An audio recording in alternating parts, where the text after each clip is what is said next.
ლონდონის საფონდო ბირჟაზე საქართველოს ეკონომიკა სამი კომპანიის მიერ საქართველოს ბანკის, TBC ბანკის და საქართველოს კაპიტალის მეშვეობით არის წარმოდგენილი. გასული კვირის განმავლობაში მათი შედეგები ასე ნაწილდება. Lion Finance Group-ის აქციების ფასი 1.36%-ით შემცირდა და ამჟამად ერთი აქციის ღირებულება 115 გირვანკა სტერლინგია. კომპანიის საბაზრო კაპიტალიზაცია 5 მილიარდ 700 მილიონ გირვანკა სტერლინგში ადგენს. ბოლო 6 თვეში მათი აქციების ფასი 26.12%-ით არის გაზრდილი. TBC ბანკის ჯგუფის აქციების ღირებულება 1.17%-ით გაიზარდა. ბანკის ერთი აქცია 46 გირვანკა სტერლინგი ღირს. კომპანიის საბაზრო კაპიტალიზაცია ამჟამად 2 მილიარდ 570 მილიონი გირვანკა სტერლინგია. ბოლო 6 თვეში მათი აქციების ფასი 19%-ით არის გაზრდილი. რაც შეეხება საქართველოს კაპიტალის აქციებს, ის 4.66%-ით შემცირდა და 43 გირვანკა სტერლინგი ღირს. კომპანიის საბაზრო კაპიტალიზაცია ამჟამად 2 მილიარდ გირვანკა სტერლინგში ადგენს. ბოლო 6 თვეში აქციების ფასი 38%-ით არის გაზრდილი.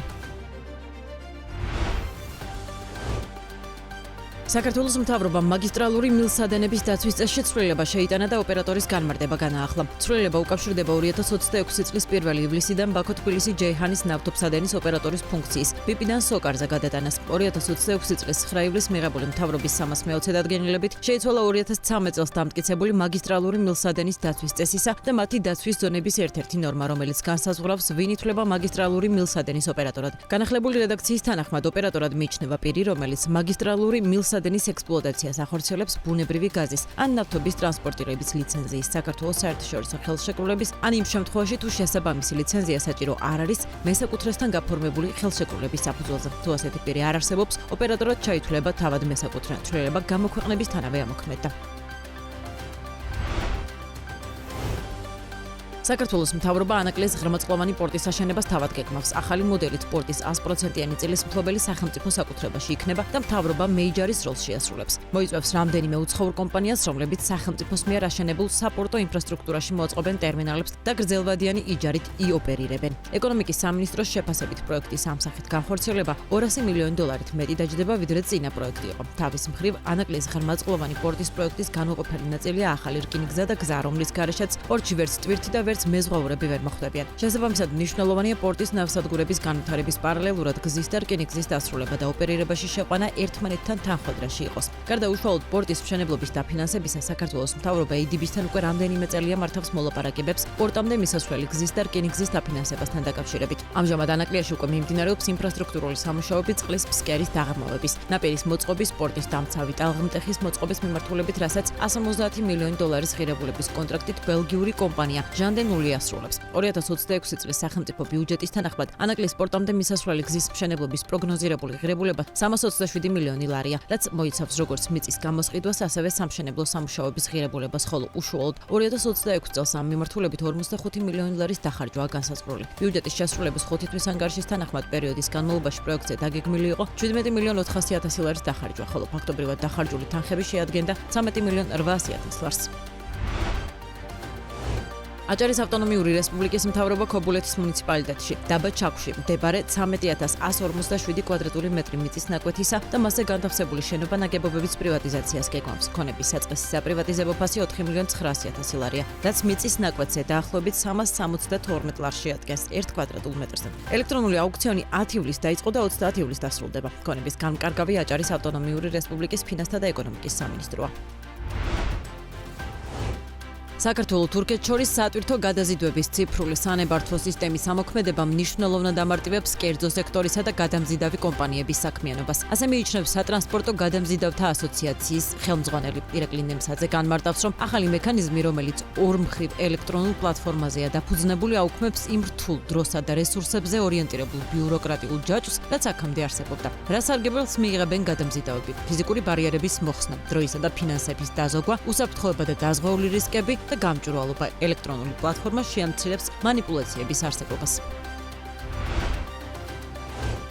კომპანია Energy Plus-ი ენერგეტიკული პროექტის ახალი ენგურჰესის განხორციელებას გეკმავს. ამის შესახებ მთავრობის 1403 განკარგულებიდან ხდება ცნობილი. დოკუმენტის მიხედვით მთავრობამ ცნობად მიიღო და მოიწონა პოტენციურ საჯარო და კერძო თანამშრომლობის პროექტად იდენტიფიცირებული ახალი ენგურის ჰესის ელექტროსადგურის პროექტის კონცეფცია, რომელიც მთავრობამ ეკონომიკისა და მდგრადი განვითარების სამინისტრომ წარუდგინა. მთავრობამ სამინისტროს დაავალა კომპანია Energy Plus-ის ახალი ენგურ ჰესის პროექტის მოსამზადებელი სამუშაოები, ანუ კვლევები მოამზადოს, რასაც PPP პროექტების კანონმდებლობა ითვალისწინებს. ამასთან განკარგულების მიხედვით მთავრობამ მოიწონა საქართველოს მთავრობასა და კომპანიას შორის დასადები ხელშეკრულება, რომელიც მოსამზადებელი სამუშაოების ჩატარებას და სრული ტექნიკურ-ეკონომიკური კვლევის მთავრობისთვის წარდგენას ეხება.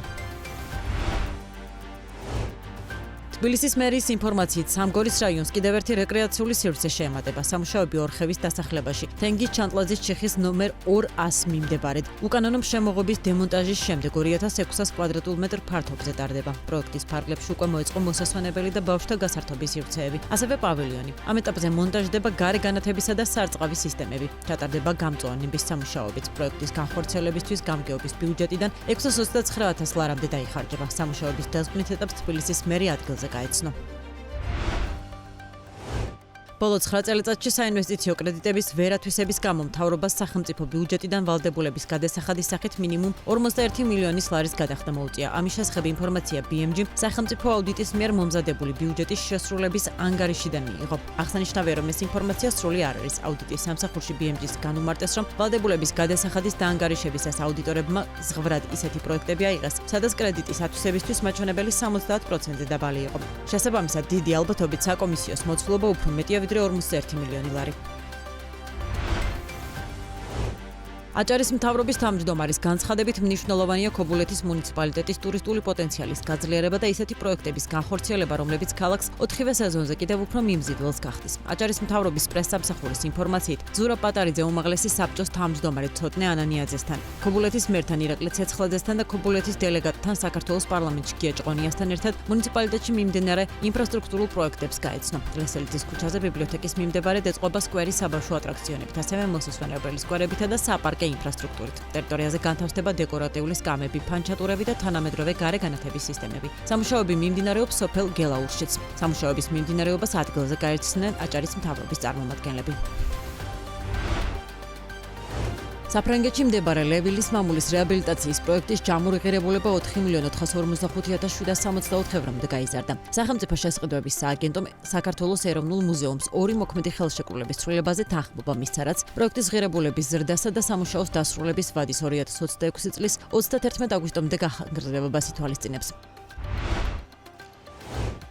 ჯანდაცვის სამინისტროსა და ქუთაისის საერთაშორისო უნივერსიტეტს შორის ურთიერთთანამშრომლობის მემორანდუმი გაფორმდა, რომლის მიზანიც გრძელვადიანი თანამშრომლობა და ფსიქოლოგიის საბაკალავრო პროგრამის სტუდენტებისთვის სხვადასხვა მიმართულებით პრაქტიკის გავლის შესაძლებლობების შექმნა. სამინისტროს ცნობით, დოკუმენტს ხელი ჯანდაცვის მინისტრმა მიხეილ სარჯოლაძემ და ქუთაისის საერთაშორისო უნივერსიტეტის აღმასრულებელმა დირექტორმა და რექტორმა ვახტანგ ცაგარელმა მოაწერეს. სარჯოლაძემ სამინისტროსა და უნივერსიტეტს შორის გრძელვადიანი ურთიერთთანამშრომლობის მნიშვნელობაზე გაამახვილა ყურადღება და აღნიშნა, რომ მიღებული ცოდნა და პრაქტიკული გამოცდილება სტუდენტებს შემდგომ პროფესიულ განვითარებასა და დასაქმებაში ხელს შეუწყობს.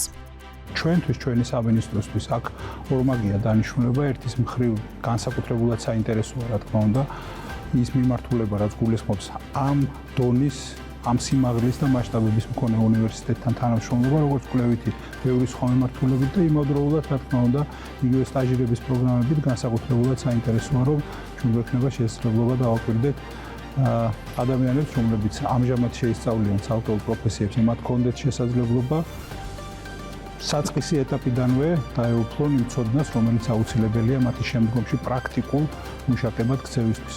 ამიტომ ჩვენთვის ეს, რა თქმა უნდა, განსაკუთრებული ინტერესის საგანია და ბუნებრივია ამ მიმართულებით თანამშრომლობას.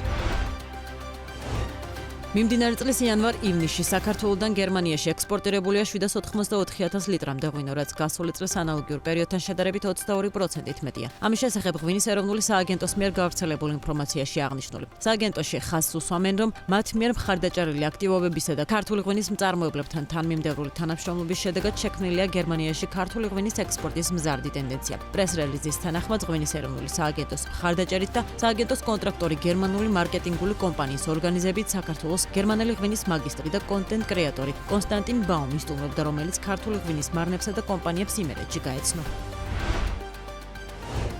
გარემოს დაცვისა და სოფლის მეურნეობის სამინისტროს ინფორმაციით 2026 წლის იანვარ-ივნისში საქართველოდან ექსპორტირებულია 4,5 მილიონი დოლარის ღირებულების 1900 ტონა მწვანილი. წინა წლის ანალოგიურ პერიოდთან შედარებით ექსპორტირებული მწვანილის ღირებულება 3%-ით არის გაზრდილი.